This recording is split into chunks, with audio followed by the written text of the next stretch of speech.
இன்றைக்கு ஒரு குடும்பம் வாழணும் அப்படின்னாவே எல்லாரும் ஆணும் பொறுப்பு பெண்ணும் பொறுப்பு. ஒரு சமூகம் வாழ வேண்டும் என்றால் ஆணும் பொறுப்பு பெண்ணும் பொறுப்பு. இல்லை, பெண் தான் அதனுடைய அழிவுக்கு காரணம் என்கிற அந்த சித்தாந்தமே தவறான சித்தாந்தம். ஆனால் இந்த ஈசபேல் போன்ற பெண்கள் இதை இன்னும் உறுதிப்படுத்துவார்களோ படுத்தி விடுவார்களோ என்கிற ஒரு சூழலை காட்டுவதாக இருக்கிறது. இல்லதன் இல்லவள் மாண்பானால் உள்ளதன் இல்லவள் மானாக்கடை அப்படின்னு வள்ளுவன் சொல்லுகிறான். இல்லதன் இல்லவள் மாண்பானால், ஒரு பெண் அந்த குடும்பத்தினுடைய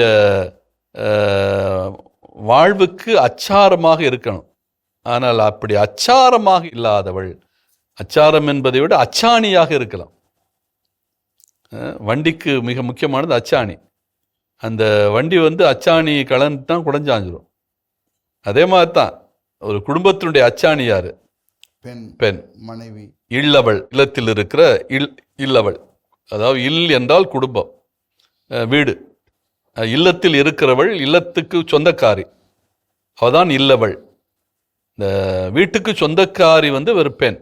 இல்லதன் இல்லவள் மாண்பானால், அந்த பெண் அவள் எப்பவுமே அவளிடத்தில் நல்ல குணங்கள் இல்லாவிட்டால், நல்ல எண்ணங்கள் இல்லாவிட்டால், நல்ல செயல்கள் இல்லாவிட்டால், அதான் இல்லதன்.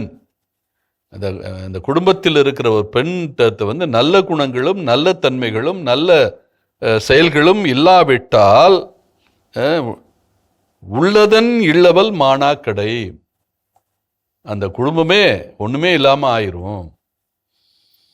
குறைய ஈசபேலுடைய நிலைப்பாடும் இந்த நிலைப்பாடு தான். ஆகாப்பினுடைய அழிவுக்கு யார் காரணமாக இருக்கிறது? இந்த ஈசபேல் காரணமாக இருக்கிறாள்.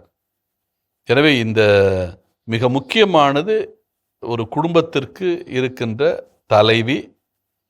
அந்த தலைவியினுடைய நிலையை பொறுத்து தான் இந்த குடும்பத்தினுடைய நிலையும் இருக்கிறது. தலைவனாக இருக்கலாம், பிள்ளைகளாக இருக்கலாம், எல்லாருடைய நிலையும் இந்த தலைவியினுடைய நிலையை பொறுத்தான் இருக்கிறது.